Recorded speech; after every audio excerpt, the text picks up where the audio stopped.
Good afternoon, my name is Lucía Rombolá. I am a student at Universidade Federal da Fronteira Sul in Brazil with a scholarship of CNPq. The title of this presentation is Ceramic Perforation Techniques in Hunter-Gatherer Sites from the Lower Paraná Wetland, an experimental approach, with Sheila, Lucas González Nogueira, Clara Álvarez Cortina, Mirian Carbonera, and Natacha. The aims are to evaluate the methods by which the hunter-gatherers of the Lower Paraná Wetland made perforations in their ceramic vessels.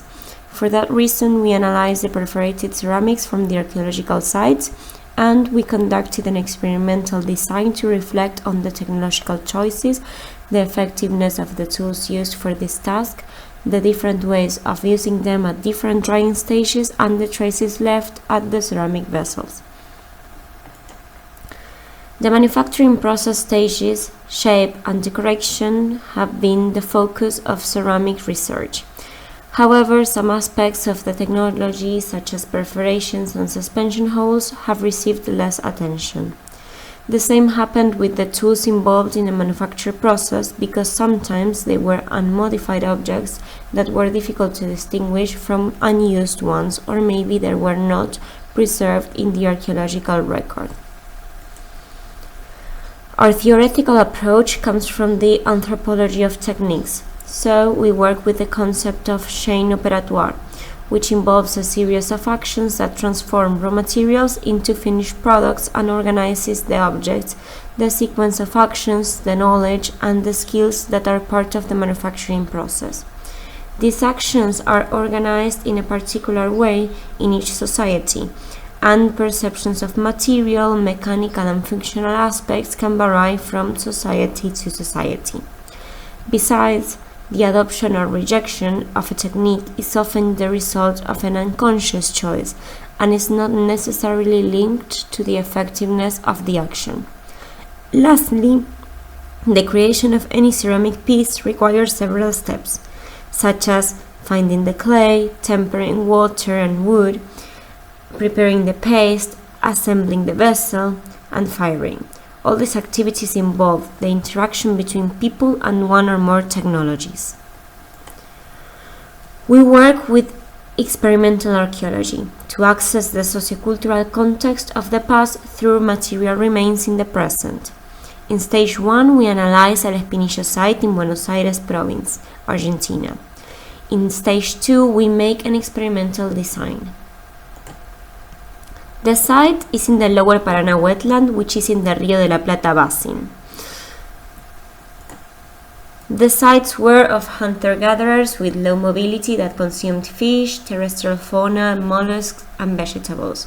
They made bone, lithic, and shell instruments and ornaments, and they also produced pottery for cooking, storage, and transport. In stage 1, we analyzed ceramic fragments with perforations. We saw if there were body or rim fragments to try to understand their function as knots, suspension, or mending holes. We gathered whole, fragmented, and marked holes. We measured shear thickness and hole diameter. At last, we analyzed the morphology of the holes, whether they were tubular, conical, or biconical, and the source of the movement, which means if the force came from the external or internal surface. As a result, we could see that most of the fragments are conical and come from the external surface. In the case of the marked holes, in all cases they are on the external surface. However, fragment A also has a marked hole in the internal surface. We also found a fragment with the perforation on top of the decoration and another fragment with two perforations next to each other.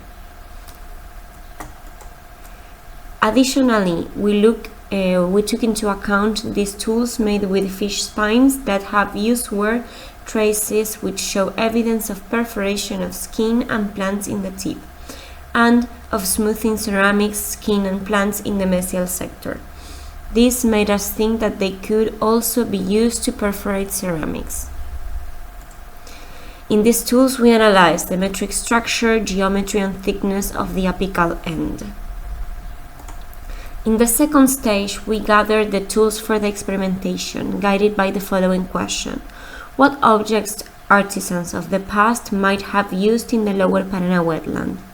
We selected wood from native plants in the Ciervo de los Pantanos National Park, fish pines, and a coipu incisor. We asked 4 inexperienced individuals to make the perforations with the tools using 360 degrees and 180 degrees rotation from the outer and inner surface, and we asked for their perception of each tool in terms of effectiveness for performing the task, comfort in gripping the tool and handling the bowls, ways of using the tools, preference for sides of the vessel, drying stations, and time spent. For the very soft state, we saw that the vessel was unstable and deformed easily, making it hard to handle. All tools penetrated the clay easily, but the sticky texture produced many burrs that stuck on the tools or remained in the holes, resulting in messy finishes. In the soft state, the vessel was more stable and easier to handle. Burrs still formed, but were less sticky.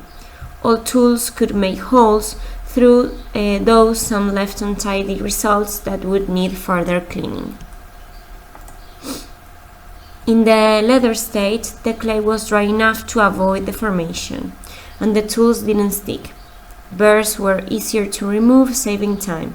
However, cleaning them off could erase tool marks. Wooden sticks were less effective due to their low hardness, requiring more time and effort.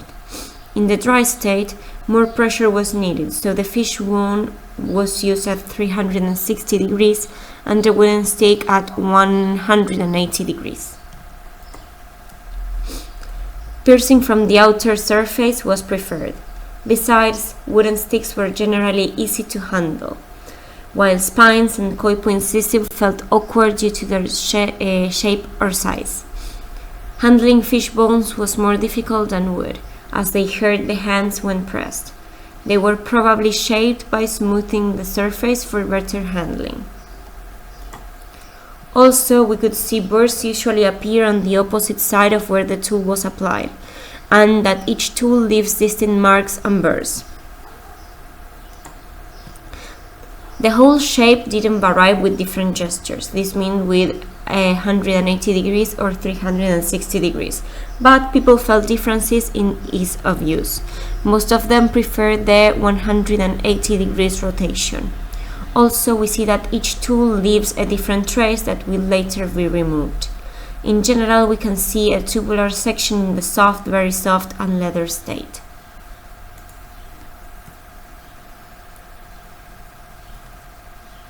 Here we see the results of the experimentation in the dry state. With all the tools, the morphology of the perforation was conical. If we compare the morphology of the perforations at the dry state with the archaeological collection, we will see that they both are conical, with an aura area around the perforation from the surface where the movement came from.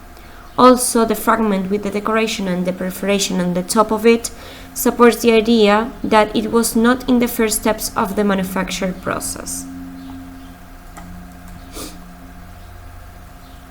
If we compare the diameter of the holes in the archaeological collection and in the experimentation with the thickness at the apical end of the archaeological and the experimental tools, we see that they are all in the same range, from 1 mm to 9 mm. The size of the hole is related to the size of the instrument used to pierce. In the future, we would like to continue the experimentation with lithic, malacological tools, local clays, and cooked vessels. Also, we would like to register traces of use in the tools and in the vessels, as well as continue with the analysis of the archaeological collections. These are the references we used, and thank you all for your attention.